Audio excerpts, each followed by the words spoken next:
कल हम लोगों ने बीज गणित का इंट्रोडक्शन देखा था। बीज गणित क्या होता है, कैसे उसको लिटरल्स यूज करके, नंबर और अक्षर दोनों यूज करके हम लोग गणित को पढ़ते हैं। अब इसमें जो आपका सिलेबस है उसमें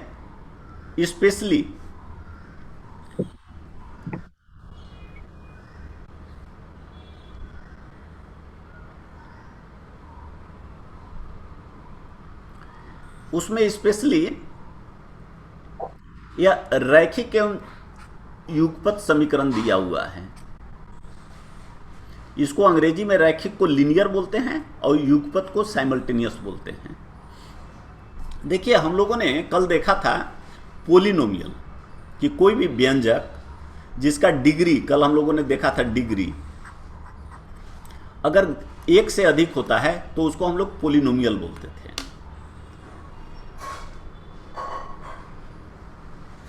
तो इसमें क्या है,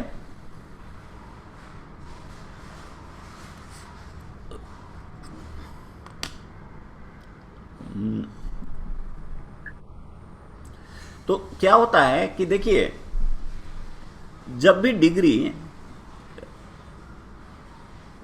क्या होता है हम लोग जानते हैं। डिग्री होता है कि जो वेरिएबल है उसका जो पावर होता है उसका सम। जैसे हमने बात किया था कि मान लीजिए ये 2x² y है, तो यह एक टर्म है, पद है। तो इसमें यह तो कांस्टेंट है, बदलता नहीं है। ये दोनों चर हैं, हिंदी में चर बोलते हैं, अंग्रेजी में वेरिएबल बोलते हैं। तो ये दोनों का जो पावर है, x का पावर 2 है और y का पावर 1 है, कुछ नहीं पावर लिखा हुआ है, मतलब 1 है। तो दोनों को जब हम जोड़ते हैं तो पावर हो गया 3। तो यह इसका डिग्री हो गया। और कोई भी जो पोलिनोमियल होता है उसको, उसमें बहुत सारे पोलिनोमियल मीन्स उसमें बहुत सारे टर्म होते हैं। कल हम लोग देखे थे कि बहुत सारे टर्म्स होते हैं। जैसे मान लीजिए एग्जाम्पल के लिए हम लोग देखे थे 3x³, इससे भी पहले और जोड़ सकते हैं। मान लीजिए 4x4, 3x³, 6x², 5x+6। Suppose इस तरह का ये पोलिनोमियल है, क्योंकि इसमें पोली मतलब मेनी, नोमियल मतलब टर्म्स, बहुत सारे टर्म्स होते हैं, तो इनको पोलिनोमियल बोलते हैं। तो अब इसका जो डिग्री है कितना है, हम लोग जानते हैं कि इसका डिग्री 4 है। क्यों? सबका डिग्री अलग अलग है। इसका, इस टर्म का डिग्री 0 है, इस टर्म का 1 है, इस टर्म का 2 है, इस टर्म का 3 है और इस टर्म का 4 है। तो जो पूरा एक्सप्रेशन है, व्यंजक है, उसका डिग्री जो होता है वो मैक्सिमम होता है, जो हाईएस्ट है, 4 है। यह उसका डिग्री है। तो हम लोग इसको, मान लीजिए इसको हम लोग लिख देते हैं कि यह y के बराबर है। तो सपोज हम ऐसे टेबल बनाते हैं कि यह x है तो y कितना होगा। अब मान लीजिए इसमें हम x के जगह पे 0 रख दें तो सब 0 हो जाएगा एक्सेप्ट 6, तो y 6 हो गया। अब इसमें 1 रख दें तो ये 4 हो गया, 3 7, 6 13, 5 18 और 6 24, ऐसे 24, ऐसे। इस तरह से x का अलग अलग हम वैल्यू देंगे, y का अलग अलग वैल्यू आएगा। और हम लोग जानते हैं कि जब ग्राफ खींचते हैं तो ग्राफ में हम लोग क्या खींचते हैं, यह x है, यह y है। इसको x डैश बोलते हैं और इसको y डैश बोलते हैं, ये y है। अगर यहाँ से हम लोग राइट में जाते हैं तो x को पॉजिटिव लेते हैं, और अगर इससे ऊपर जाते हैं तो y को पॉजिटिव लेते हैं। अगर नीचे आएंगे तो y निगेटिव हो जाएगा, बाईं ओर आएंगे तो x निगेटिव हो जाएगा। तो जैसे ये पूरा एरिया है, देखिए यह पूरा एरिया है, ये इनफाइनाइट तक है। ये मैंने ऐसे लाइन खींच दिया, लेकिन एक्चुअली कहने का मतलब इसको आगे बढ़ाते जाइए और इस लाइन को आगे बढ़ाते जाइए। तो इसमें दोनों, ये भी ऊपर जा रहा है, यहाँ पहुँचना है आपको, तो इधर आके यहाँ आना है, तो दोनों पॉजिटिव है। लेकिन यहाँ पे अगर कोई पॉइंट है तो यहाँ पहुँचने के लिए आपको इधर आके और इधर जाना है, तो x निगेटिव हो गया, y पॉजिटिव हो गया। उसी तरह अगर सपोज यहाँ है तो इधर जाना है पॉजिटिव, x पॉजिटिव है और y इधर आना है निगेटिव है। तो इस तरह से हम लोग ग्राफ प्लॉट करते हैं, और इसमें पूरा पॉइंट जो भी होता है वो x का एक पॉइंट होता है, y कोई भी पॉइंट को ये दोनों से बताते हैं कि x 0 6, मतलब x का 0 और y का 6। जैसे x यह है तो 0 यहाँ से शुरू होता है, तो कुछ नहीं है तो 0 है, और 6 ऊपर में जाते हैं तो 1 2 3 4 5 6 इस तरह से। तो हमारा यह पॉइंट जो होगा इसको हम लिखेंगे 0 6 इस तरह से। तो इसका जो ग्राफ होता है उस ग्राफ का आप देखेंगे कि अलग अलग शेप होगा। तो जब डिग्री 1 होता है, हमने यहां लिख दिया है देखिए डिग्री 1 लीनियर, तो कोई भी इक्वेशन, एल्जेब्राइक इक्वेशन, बीजगणित का कोई भी इक्वेशन समीकरण जिसका कि डिग्री 1 हो, जब उसका आप ग्राफ खींचते हैं तो एक लाइन बनता है हमेशा।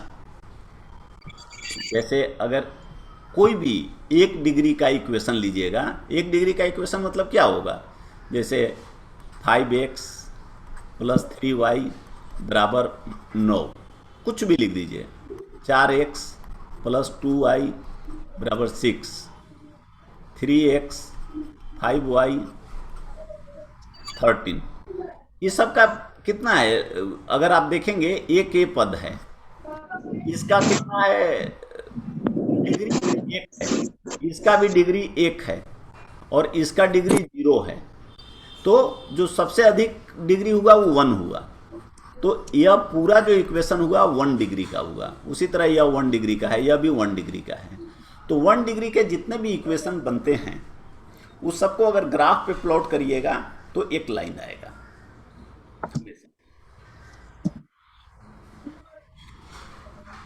तो इसमें मान लीजिए कि इसमें हम लोग ऐसे नॉर्मली लिखते हैं, देखिए इस तरह से या इस तरह से कि ax + by = c। तो यही चीज़ अगर इसको ऐसे कर दीजिएगा तो ऐसे भी लिख सकते हैं ax + by + -c = 0। -c है तो ax + by प्लस इसको कोई भी नंबर -c को d = 0 लिख सकते हैं। d क्या है, d = -c। जैसे मान लीजिए c 2 है, d कितना हो जाएगा, -2। तो इस तरह से दो तरह से इसको जो लीनियर इक्वेशन होते हैं, लीनियर इक्वेशन मतलब जिसका कि डिग्री 1 हो, उसको इस तरह से हम लोग एक्सप्रेस करते हैं, या तो इस तरह से या इस तरह से। ये दोनों एक ही है। जैसे मान लीजिए यह लिखा हुआ है, हमने लिखा है 3x + 5y = 13, मान लीजिए लिखा हुआ है। इसको आप ऐसे भी लिख सकते हैं 3x + 5y - 13 = 0। तो यह जो था पहले इस फॉर्मेट में था और अब यह इस फॉर्मेट में आ गया। तो लिखने का वो एक ही तरीका है, तरीका केवल अलग है, चीज एक ही है। तो इस तरह से हम लोग एक्सप्रेस करें। अब मान लीजिए कि 2 लीनियर इक्वेशन हैं और उसका हम लोग ग्राफ प्लॉट करते हैं। मान लीजिए ऐसे एक कोई भी एक हम लाइन का ग्राफ खींचे, ऐसे ऐसे, ये एक ग्राफ है, एक लाइन का ग्राफ है। तो यह एक लाइन है, यह एक लाइन है, ये लाइन है, इसका मतलब क्या हुआ कि इस लाइन का एक इक्वेशन है, वो लीनियर है। मतलब जैसे मान लीजिए हम लिख दिए ax plus B Y is equal to C. इस लाइन का हमने ग्राफ खींचा और एक ही ऐसा लाइन मिल गया। इस लाइन पर जितने भी पॉइंट हैं, हम जानते हैं कि प्रत्येक पॉइंट क्या देता है, इसका यहाँ पे एक x का वैल्यू है, एक y का वैल्यू है। ऐसे हम लिखते हैं, मान लीजिए इसको लिखें हम a b। तो मतलब अगर इस इक्वेशन में हम x के जगह a रखें और y के जगह b रखें तो हमारा यह इक्वेशन सेटिस्फाई होगा। तो इस लाइन पे जितने भी पॉइंट हैं इस इक्वेशन को सेटिस्फाई करते हैं, इस इक्वेशन को सेटिस्फाई करते हैं। तो इस लाइन पे कितने पॉइंट्स हैं? इस लाइन पे, कोई भी लाइन पे आप जानते हैं कि अनंत पॉइंट होते हैं, इनफाइनाइट पॉइंट्स होते हैं। तो इनफाइनाइट पॉइंट्स हैं। तो जब अनंत पॉइंट हैं तो इसका मतलब है कि कोई भी एक आपको इक्वेशन दिया हुआ है तो उसके इनफाइनाइट सॉल्यूशन है। इसका इनफाइनाइट, इसका कोई भी वैल्यू, जैसे मान लीजिए एग्जाम्पल के लिए, उससे आपको ज़्यादा क्लियर होगा कि हम कहें 5x प्लस 2y बराबर, मान लीजिए हमने कह दिया 7। अब अगर हम x बराबर 0 रख दिए तो y कितना हो गया? 7/2 हो गया। x बराबर 1 रख दिए तो y कितना हो गया? y बराबर भी 1 हो गया। अगर मान लीजिए हम इसको 2 रख दिए तो y कितना हो जाएगा? -3/2 हो जाएगा। कहने का मतलब है कि x का कोई भी वैल्यू रखिए तो y का एक कॉरेस्पॉन्डिंग वैल्यू आप निकाल लेंगे, क्योंकि इसमें कोई आपको रिस्ट्रिक्शन नहीं है। इसको आप आसानी से आपको दूसरा वैल्यू देगा। तो जब भी केवल अकेले का एक लाइन है तो इसका जो नंबर ऑफ सॉल्यूशंस होंगे कि कितना इसका वैल्यू सॉल्यूशन होगा तो वो अनंत होगा, क्योंकि इस लाइन पे अनंत रेखाएं हैं। अब मान लीजिए एक दूसरा इक्वेशन भी दिया हुआ है। एक इक्वेशन दिया था या यह था, इसको अब हम मान लीजिए कि लिख दिए a1 by और ये c1 था। अब हम एक दूसरा इक्वेशन ले लिए और उसका भी लाइन ड्रॉ किए, ग्राफ ड्रॉ किए, तो आप जानते हैं कि इसका भी एक लाइन बनेगा। अब इसको हम लिख दिए a2x plus b2y is equal to, मान लीजिए c2, ये दूसरा लाइन है। अब इसका भी अनंत सॉल्यूशन है, इस पे जितने पॉइंट हैं वो इसको सेटिस्फाई करते हैं। अब हम लोग जानते हैं कि दो लाइन हमेशा एक दूसरे को एक पॉइंट पे कट करते हैं। 3 तरह का कंडीशन हो सकता है। दो लाइन है तो एक पॉइंट पे कट कर सकता है, कहीं नहीं कट कर सकता है। दोनों अगर ऐसे आपने खींच दिया, इसको कहते हैं पैरेलल, एक दूसरे के समांतर, तो ये कहीं कट नहीं करेंगे। और एक ऐसे कट कर सकते हैं। तीसरा यह है कि एक ही लाइन हो, मतलब आपने बेशक दो अलग अलग लिखा लेकिन दोनों लाइन एक ही हैं, तो आपने ये सेम लाइन हो गई। तो एक कंडीशन ये हो सकता है, दूसरा कंडीशन यह हो सकता है और तीसरा कंडीशन यह हो सकता है।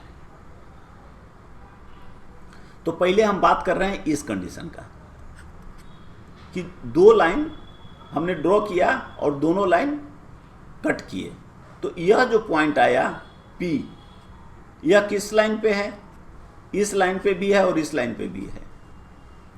तो इसका मतलब यह हुआ कि ये जो पॉइंट है, इसका यहाँ पे जो x और y का वैल्यू है, मान लीजिए कि कुछ भी है, हम कहते हैं कि E और F है, कुछ भी है, ये इस लाइन में, इसके इक्वेशन में रखेंगे तो भी सेटिस्फाई करेगा और इसमें करेंगे तो भी सेटिस्फाई करेगा।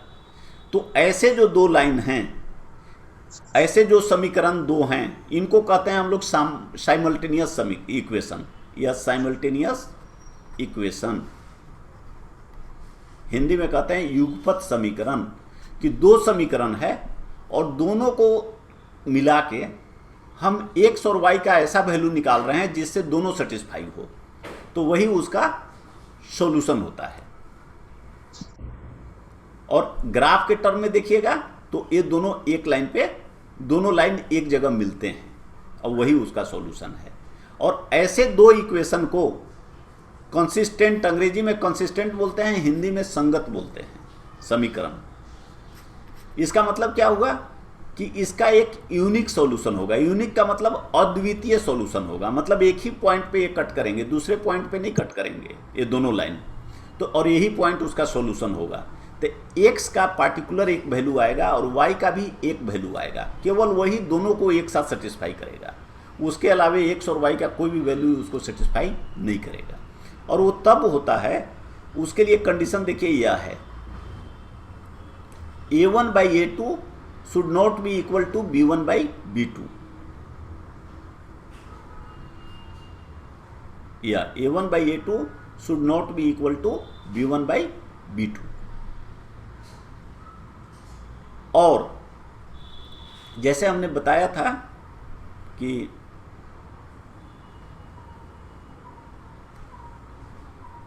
हमने बात किया था कि तीन तरह के लाइन हैं। एक तो हमने देख लिया कि वो एक पॉइंट पे कट करते हैं। दूसरा मान लीजिए कि एक ये ऐसा लाइन है और एक ये ऐसा लाइन है, दोनों पैरेलल हैं, एक दूसरे से समानांतर हैं, तो कभी एक दूसरे से मिलेंगे नहीं। तो इसका मतलब अगर ये दोनों का इक्वेशन को आप सोल्व करने का कोशिश करिएगा तो सोल्व ही नहीं होगा। तो ऐसे इक्वेशंस को हम लोग बोलते हैं इनकंसिस्टेंट, असंगत समीकरण, उनको आप सोल्व नहीं कर सकते हैं, इसीलिए लिखा हुआ है नो सॉल्यूशन, कोई सॉल्यूशन नहीं आएगा। ऐसे जो होते हैं उनका पहचान ये होगा कि a1 by a2 b1 by b2 के बराबर होगा, लेकिन c1 by c2 के बराबर नहीं होगा, ये रेशियो अलग होगा। तो ऐसे का इस तरह का केस होगा। और तीसरा है इनफाइनाइट सॉल्यूशन। इनफाइनाइट सॉल्यूशन का मतलब है कि आपने दो लाइन का ग्राफ खींचा और दोनों एक ही जगह ऐसे ही कट किए, एक ही लाइन बन गया, तो उस पर जितने भी पॉइंट है पूरा ओवरलैप कर गया, तो सब सॉल्यूशन है। तो यह इसका कंडीशन यह होता है, a1 by a2 is equal to b1 by b2 is equal to c1 by c2। Practically अगर आप देखिए उदाहरण के लिए, तो मान लीजिए 3x plus 5y is equal to 9, और हमने लिख दिया 4x plus 6y is equal to मान लीजिए 18। तो a1 है, a b1 है, a c1 है, तो क्या आया, और a2 है, b2 है, c2 है, ये दोनों का रेशियो निकालिए, तो ये आ गया 3/4 इज 5/6 के बराबर नहीं है। तो ये दोनों जो इक्वेशन हैं, ये दोनों का एक सॉल्यूशन मिलेगा। ये दोनों ग्राफ खींचिएगा तो एक लाइन पे कट करेंगे। अब इसी को मान लीजिए ये कर देते हैं कि इसको छोड़ के हम लोग ऐसे लिख देते हैं, यह 6x प्लस 10y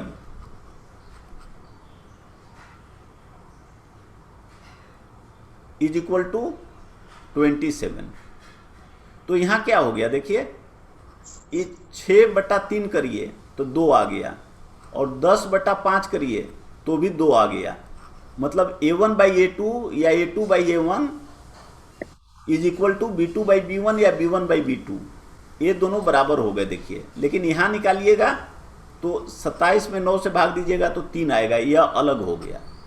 तो ऐसे केसेस में ये देखिए असंगत होंगे, उनका सॉल्यूशन नहीं निकलेगा। ग्राफ खींचिएगा तो इस तरह का आएगा।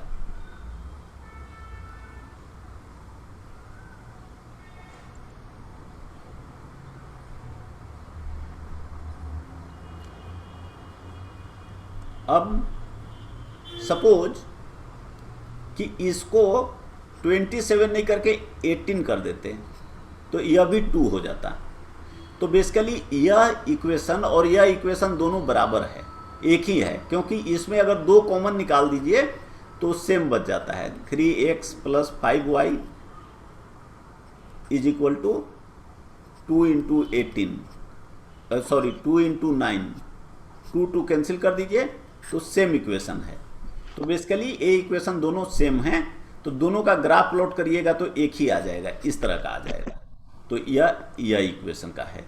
तो कभी कभी ये सिंपली ये जो चीज कंडीशन है इसी पे आपसे प्रॉब्लम पूछ देता है कि अगर ऐसा है तो ये किस तरह का समीकरण है, इसके कितने नंबर ऑफ सॉल्यूशंस होंगे। तो ये आपको आसानी से याद रखने की जरूरत नहीं है, आप आसानी से बना सकते हैं, बता सकते हैं। अदरवाइज नहीं समझने से ये बहुत कंफ्यूजन होता है, बहुत लोग बहुत गलती करते हैं। अब आइए एक इक्वेशन को हम लोग सोल्व करने का आप तरीका देखते हैं।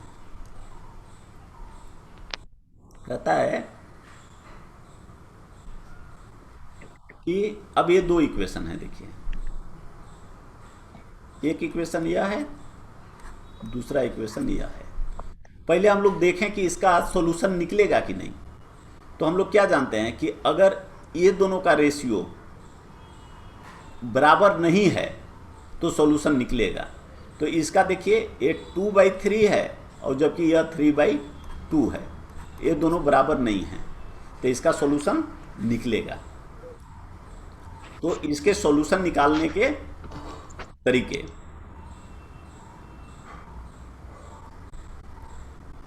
एक तरीका तो है ग्राफ खींच के, जब ये दोनों का हम लोग ग्राफ खींचेंगे तो एक पॉइंट पे कटेगा, वो पॉइंट इसका वैल्यू देगा। दूसरा कहते हैं, एक कहते हैं एलिमिनेट करने का, एलिमिनेशन।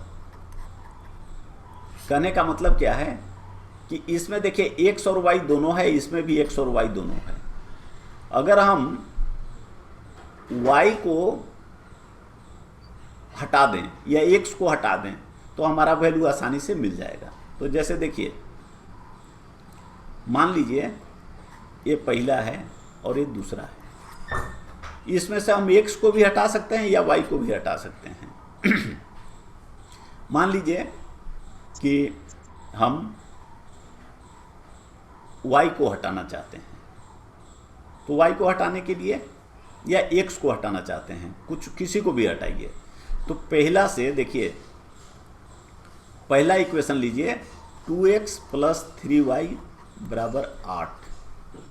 इसका मतलब क्या हो गया, 2x = 8 - 3y।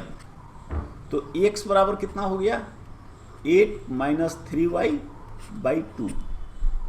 अब x हमने इसको निकाल लिया, किसका यूज करके, फर्स्ट इक्वेशन का यूज करके। इसको हम सेकेंड में रख देंगे, तो अब क्या आ गया, 3, x के जगह पे इतना रख देंगे, तो 8 - 3y/2 + 2y = 7। अब हम लोग जानते हैं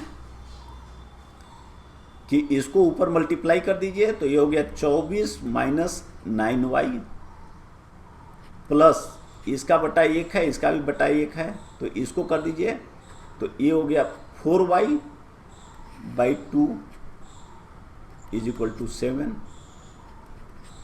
अब इसको देखिए 24 माइनस ये 9y है, ये 4y है, तो -5y = इसको इधर मल्टीप्लाई करिएगा, क्रॉस मल्टीप्लिकेशन, इधर 1 से इधर 2 से, तो ये हो गया 14। अब 5y को राइट साइड में कर दीजिए और 14 को लेफ्ट में, तो कितना हो गया, 24 - 14 = 10। तो y = 10/5 2। तो ये y का वैल्यू आ गया, और y का वैल्यू इसको इसमें रख दें तो x का वैल्यू आ जाएगा 8 - 3 × 2/2, 8 - 6/2, तो 2/2 का मतलब 1। अभी देखिए x का भी वैल्यू 1 आ गया और y का भी वैल्यू 1 आ गया। अब इसमें अगर x का जगह पे 1 रखिएगा तो ये 2 हो गया 3 हो गया, y के जगह पे n।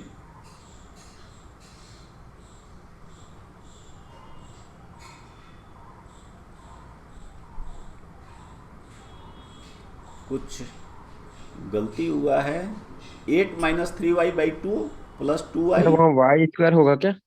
है? वाई स्क्वायर होगा क्या? नहीं नहीं, स्क्वायर नहीं है। एक कहीं छोटा सा गलती कुछ हुआ है। एक minute.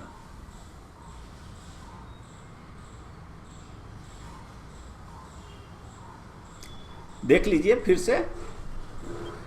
2x is equal to 8 - 3y हो गया।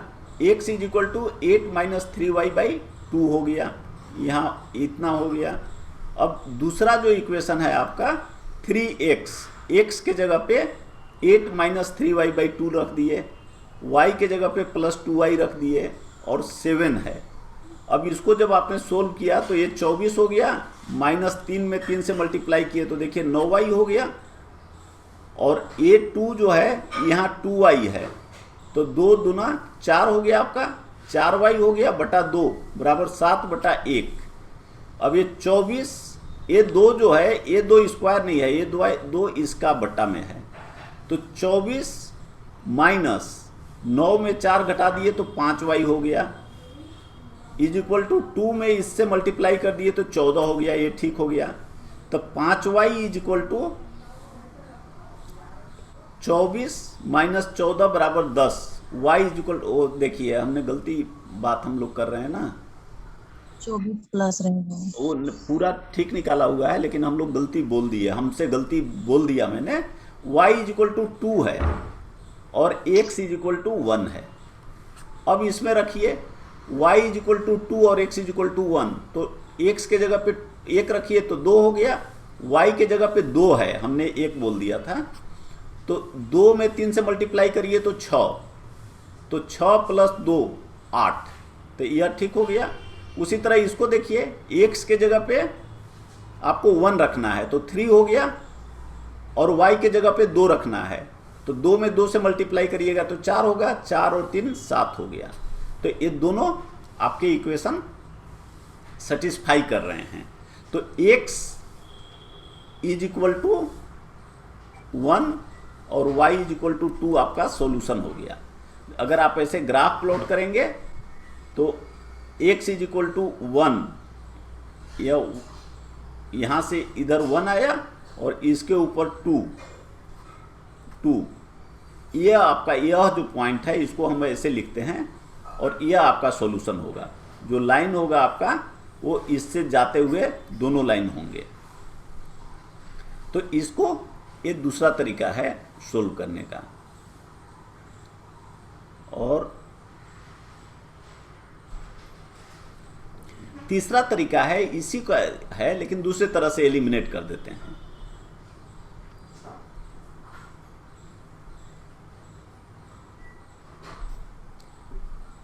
अब इसमें देखिए दूसरा तरीका यह है कि मान लीजिए हम y को एलिमिनेट करना चाहते हैं, तो इसमें हम मल्टीप्लाई कर दें इस इक्वेशन में 2 से, और इस इक्वेशन में मल्टीप्लाई कर दें हम 3 से।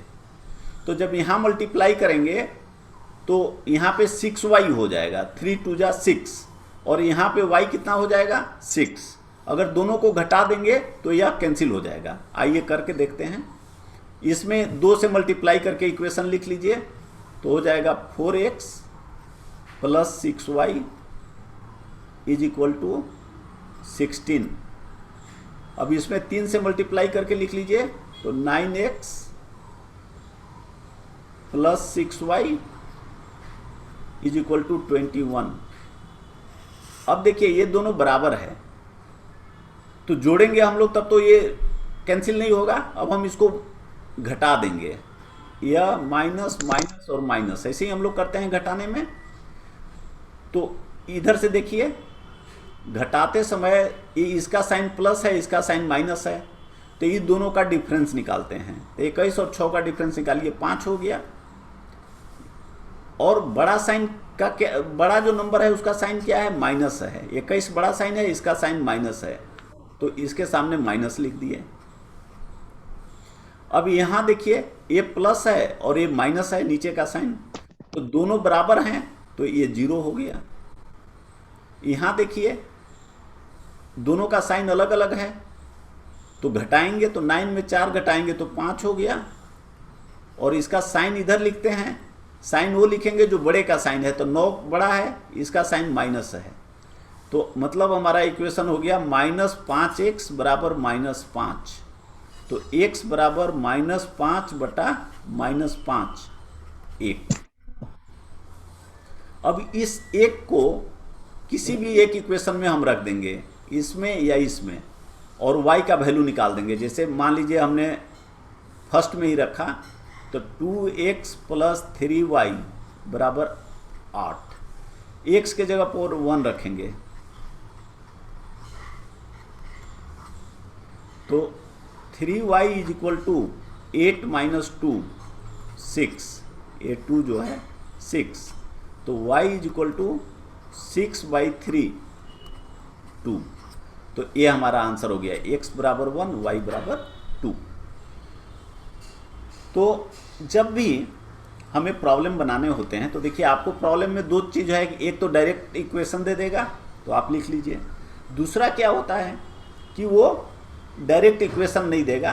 तो आपको जो प्रॉब्लम है उसको मान लेते हैं कि मान लीजिए पहली संख्या x है, दूसरी संख्या y है, उसका फिर आप इक्वेशन निकालते हैं। जैसे अभी मान लीजिए कहे कि कोई संख्या है जिसके दो अंकों की संख्या है, दोनों अंकों का जोड़ 5 है, तो हम क्या कहेंगे कि पहला संख्या अगर पहला डिजिट अंक मान लीजिए x है, दूसरा अंक y है, तो दोनों अंकों का, हम नंबर नहीं कह रहे हैं, हम कह रहे हैं दोनों अंकों का जोड़ 5 है, तो इस तरह से हम लिखेंगे कि x + y = 5। तो इस तरह से करके इक्वेशन बना के हम लोग प्रॉब्लम को सोल्व करते हैं।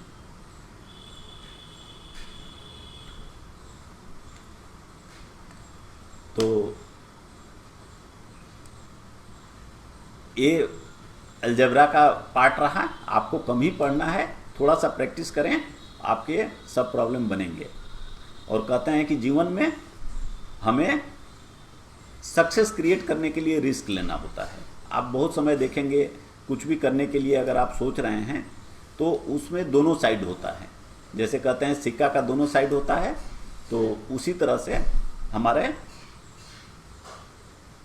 जब हम प्लान करते हैं कुछ करने का तो उसके भी दोनों साइड्स हैं। कुछ आपको बहुत समय लगेगा कि इसमें बड़ी खतरा है, रिस्क है, तो बिना रिस्क लिए जीवन में सफलता संभव नहीं है।